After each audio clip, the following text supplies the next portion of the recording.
नमस्कार, आप देख रहे हैं सी न्यूज और मैं हूं ज्योति अरोड़ा। आइए नजर डालते हैं इस वक्त के न्यूज बुलेटिन पर। एटा पुलिस को मिली बड़ी सफलता। थाना बागवाला पुलिस द्वारा चेकिंग के दौरान 4 शातिर बदमाश हुए गिरफ्तार। 4 वर्ष पूर्व थाना कोतवाली देहात क्षेत्र में हुई ट्रक लूट तथा चालक की हत्या की घटना का सफल अनावरण। घटना में प्रयुक्त ओमनी कार बरामद। एटा से सी न्यूज संवाददाता वैभव वार्ष्णेय की रिपोर्ट।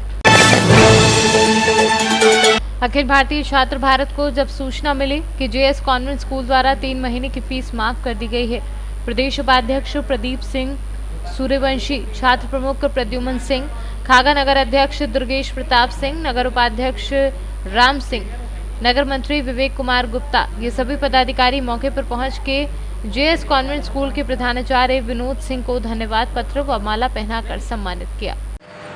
निजी स्कूलों की फीस माफी। विद्यालय एक स्वैच्छिक संगठन होता है, एक एनजीओ होता है और उस एनजीओ में जो पदाधिकारी होते हैं, प्रबंधक महोदय, प्रधानाचार्य महोदय, वित्त मंत्री, वित्त विभाग के जो होते हैं, कोषाध्यक्ष, सचिव, इन सब की बैठक के फलस्वरूप ये आम बनी सहमति कि जो भी बच्चे हमारे स्कूल में पढ़ रहे हैं उन सभी बच्चों के अभिभावकों की जो स्थिति है लॉकडाउन के बाद से बहुत खराब हो गई है। इसलिए विद्यालय के सभी टीचर्स, पदाधिकारी, प्रबंधक महोदय, प्रधानाचार्य महोदय सबकी सहमति से ये फैसला लिया गया कि सभी बच्चों की 3 माह की शुल्क माफ़ कर दी जाए ताकि अभिभावकों को थोड़ा सा राहत मिल जाए। और इस फीस माफ़ी में किसी राजनीतिक पार्टी का, किसी संगठन का, किसी भी तरह के किसी राजनीतिक मंच का कोई प्रभाव नहीं है, न कोई मतलब है। ये केवल विद्यालय की स्वैच्छिक व्यवस्था है और विद्यालय अपने बच्चों के प्रति जवाबदेह है, उनके अभिभावकों पर जवाबदेह है, उनके अच्छे के लिए, उनके अच्छे भविष्य के लिए। वो जो भी निर्णय लेता है उसके लिए विद्यालय खुद जिम्मेदार है। धन्यवाद। फतेहपुर से सी न्यूज संवाददाता दुर्गेश प्रताप सिंह की रिपोर्ट। पावी जेतपुर तहसील की कोलियारी ग्राम पंचायत में सरपंच और तलाटी के द्वारा 17 लाख के भ्रष्टाचार करने के मामले में जिला विकास अधिकारी मिहिर पटेल ने गांव में जाकर तुरंत जांच पड़ताल की थी। उसके बाद जिला विकास अधिकारी ने तुरंत ही मनरेगा विभाग के 2 कर्मचारियों, उसमें असिस्टेंट टेक्निकल हिरेन वसावा और जीआरएसएम मुकेश राठवा को तुरंत सस्पेंड कर दिया है। જેતપુર તાલુકાના કોલિયારી ગામે નરેગાના કામમાં વ્યાપક ગેરરીતિ થઈ હોવાની ફરિયાદ અત્રેની જિલ્લા પંચાયત કચેરીએ લેખિતમાં મળી હતી તથા આ અંગેની રજૂઆત ગ્રામજનો દ્વારા માન્ય પ્રભારી મંત્રીશ્રી સમક્ષ પણ કરવામાં આવી હતી। પરિણામે અત્રેની કચેરીએ એક ઉચ્ચ અધિકારીઓની ટીમ બનાવીને અમારા સહિત કોલિયારી ગામમાં અમે રૂબરૂ મુલાકાત લીધેલી હતી અને પાછલા લોકડાઉનના સમયગાળા દરમિયાન ગામમાં નરેગા અંતર્ગત જેટલા પણ કામો થયેલા છે તે તમામ કામોની રૂબરૂ મુલાકાત અમે લીધી હતી। આશ્ચર્યજનક રીતે પાછલા 2-3 મહિનામાં અંદાજિત 15 થી 17 લાખ રૂપિયાનું ચૂકવણું થઈ ગયેલ હતું, પરંતુ સ્થળ ઉપર ચકાસણી કરતાં એક પણ રૂપિયાનું કામ ત્યાં આગળ જોવા મળેલું ન હતું। આ સંદર્ભમાં વધુ તપાસ કરીને જવાબદાર તમામ ગ્રામ રોજગાર સેવક तथा टेक्निकल आसिस्टंट जे नरेगा विभाग में कार्यरत है तेमने तात्कालिक असर थी सस्पेंड करवामां आव्या छे तथा तलाटी अने सरपंचश्री विरुद्ध में पण अत्यारे इंक्वायरी चालू में है तथा आ अंगे जे पण जवाबदार हशे ते तमाम सामे कड़क में कड़क पगला लेवामां आवशे। अन्य कोईनी सामे एक्शन हाल में तपास चालू है અને તપાસમાં જેટલા પણ જવાબદાર અધિકારીઓ કર્મચારીઓ શ્રી હશે એ તમામની વિરુદ્ધ કાયદેસરની કાર્યવાહી કરવામાં આવશે। तपास हाल में तमाम विरुद्ध चालू में है। एक वक्त तपास पूरेपूरी पूर्ण थई गया बाद जेटला पण लोको जवाबदार है ते तमामनी सामे अमे शिस्तकीय कार्यवाही शुरू करीशुं।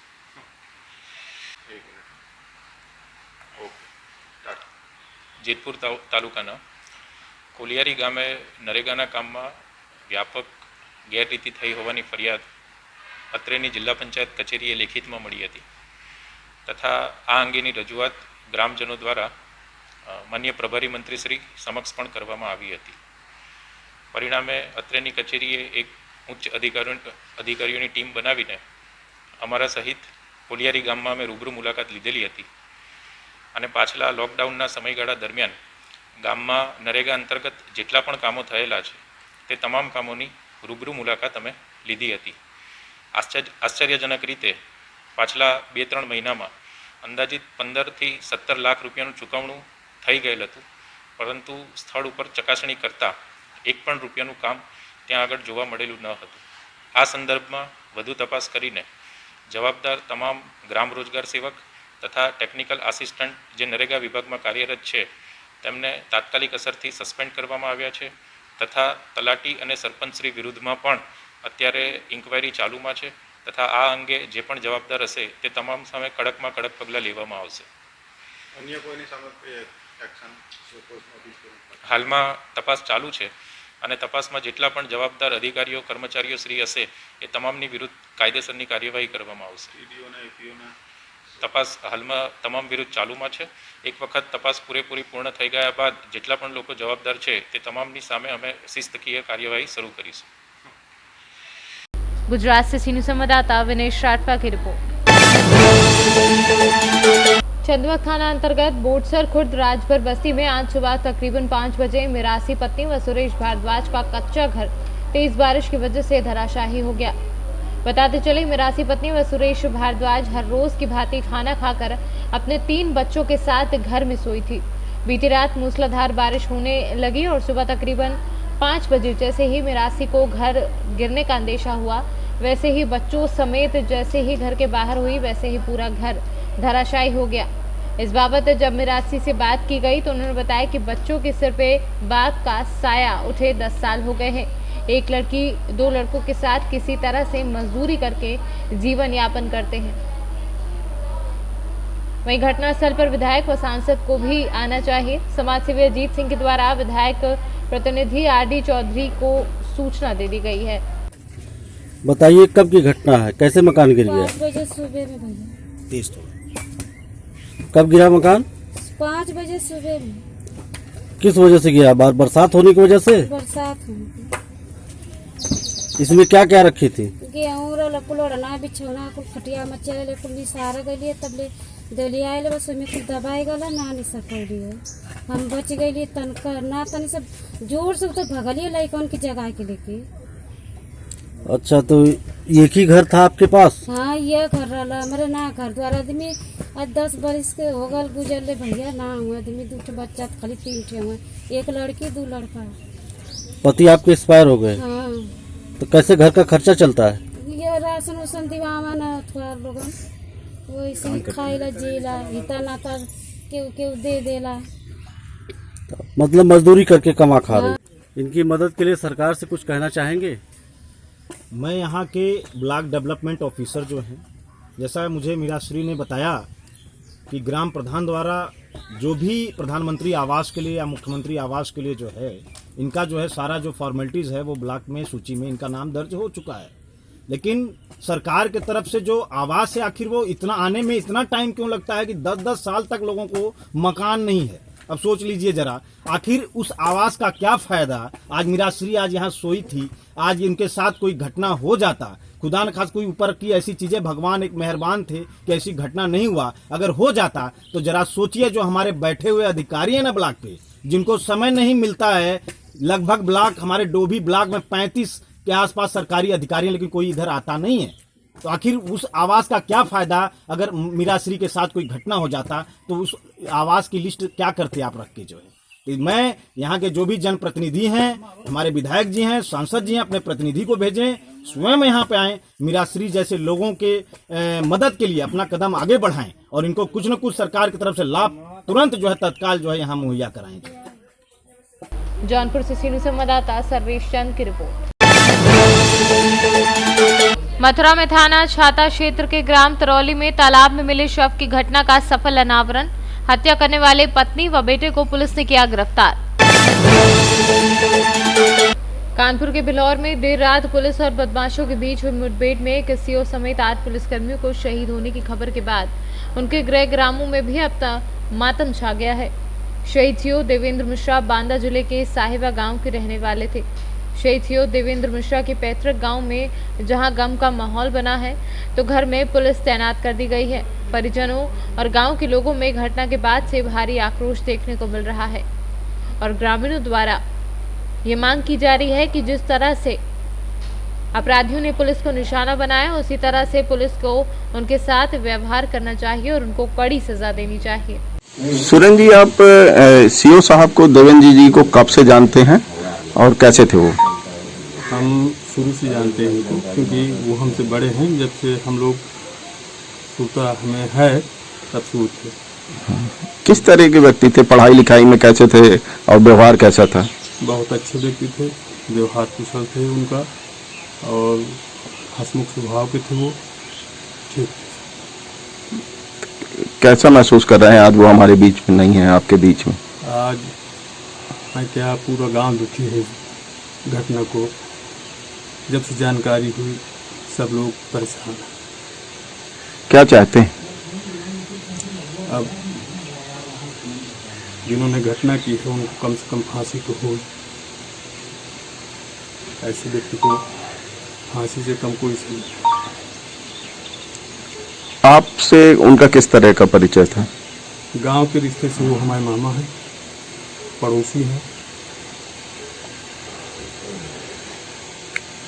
और कुछ खास बात उनके बारे में बताना चाहिए? खास बात तो यही है, ज़्यादा क्योंकि बड़े होने के नाते हम लोग उनके पास कम बैठना उठना रहा है, लेकिन वो हंसमुख स्वभाव के थे। जब वो गांव आते थे तब हमेशा उनके जो हम उम्र लोग थे या थोड़ा छोटे बड़े वो सभी लोग आते थे उनसे मिलने। करीब करीब भीड़ लगी रहती थी जब वो आते थे। अगर 1 घंटे के लिए भी आते थे तो उनसे मिलने काफ़ी लोग आते थे। कब मिले थे आप उनसे इसके पहले आखिरी बार? 3-4 घंटे के लिए वो करीब फरवरी में आए थे, 2-3 महीने। तब मुलाकात हुई थी आपकी? हाँ। बांदा से सीनियर संवाददाता कुलदीप त्रिपाठी की रिपोर्ट। कानपुर में अपराधियों द्वारा 8 पुलिसकर्मियों की हत्यारों को फांसी देने की मांग को लेकर सपा कार्यकर्ता राजवीर यादव ने अपने दर्जन भर कार्यकर्ताओं के साथ शुक्रवार को दोपहर मड़ियाओं कोतवाली के सामने गांधी तिराहे पर उत्तर प्रदेश के मुख्यमंत्री योगी आदित्यनाथ का पुतला फूंकने का प्रयास किया। पहले से मौजूद उप जिलाधिकारी कौशलेश मिश्रा व प्रभारी निरीक्षक त्रिवेणी लाल सेन मैफोर से पुतला फूंकने के प्रयास को विफल करते हुए राजवीर यादव को गिरफ्तार कर लिया। आप किसका पुतला फूंकने का प्रयास कर रहे थे? उत्तर प्रदेश के मुखिया जो इसमें मुख्यमंत्री बने हैं माननीय योगी आदित्यनाथ जी का, जो कि लगातार प्रदेश में हत्याएं, बलात्कार और नौजवानों का उत्पीड़न, दलित पिछड़ों का उत्पीड़न हो रहा है। आज सुबह कानपुर की घटना जो कि भाजपा का पला बढ़ा विकास दुबे द्वारा हमारे 8 पुलिसकर्मी की हत्या हो गई और जिसमें और सरकार कोई कार्रवाई नहीं कर रही है, लगातार गुंडों को उत्साह दे रही है। और ये जो योगी जी आए थे कहे थे कि गुंडे जो है सरकार उत्तर प्रदेश छोड़ के चले गए। आखिर ये लगातार हत्या बलात्कार कहाँ से हो रहा है? ये सभी आरएसएस के गुंडे हैं, बीजेपी के गुंडे हैं। लगातार प्रदेश में जो हत्याएं, अत्याचार, बलात्कार इस समय हो रहा है सब सरकार आप अपना नाम बताइए। जी, मेरा नाम राजवीर यादव, मड़ियाओं जौनपुर।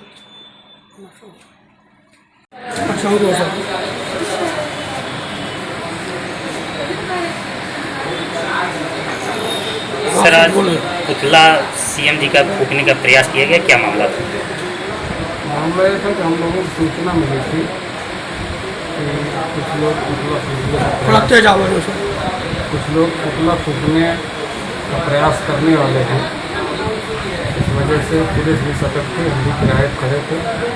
इतने में ये लोग पुतला लेके आए और मुख्यमंत्री जी, माननीय मुख्यमंत्री जी का पुतला फूकने का प्रयास किए, लेकिन उनको फूकने के पहले ही उनको गिरफ्तार कर लिया और ये पुतला फूकने में सफल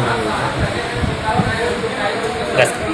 जौनपुर से सीनियर संवाददाता इकबाल खान की रिपोर्ट। कानपुर में हुए शहीद पुलिस के जवानों को लेकर प्रदर्शन, सपा कार्यकर्ताओं ने किया जीपीओ पर प्रदर्शन। सपा के कार्यकर्ता बढ़ रहे थे विधानसभा की ओर। विधानसभा की ओर जाने से पुलिस ने रोका। पुलिस के रोकने पर सपाइयों एवं पुलिस में हुई झड़प। पुलिस ने किया लाठीचार्ज, सपा कार्यकर्ता की हुई गिरफ्तारी। लखनऊ से सीनियर संवाददाता चंद्रभान सिंह की रिपोर्ट। लखनऊ स्थित विकास दुबे के घर पुलिस ने की छापेमारी। दरवाजा तोड़कर एक एक कमरे की ली जा रही है तलाशी। घर के अंदर सभी अलमारियों को पुलिस ने खंगाला। लखनऊ से सीनियर संवाददाता चंद्रभान सिंह की रिपोर्ट।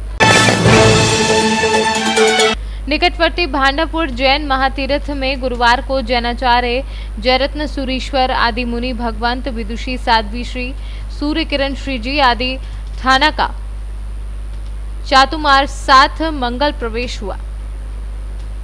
राजस्थान से सीनियर संवाददाता कालू सिंह राज पुरोहित की रिपोर्ट। इस वक्त के न्यूज बुलेटिन में फिलहाल इतना ही। देश और दुनिया की तमाम बड़ी खबरों के लिए आप देखते रहिए सी न्यूज। हर खबर आपके साथ, आपके हाथ।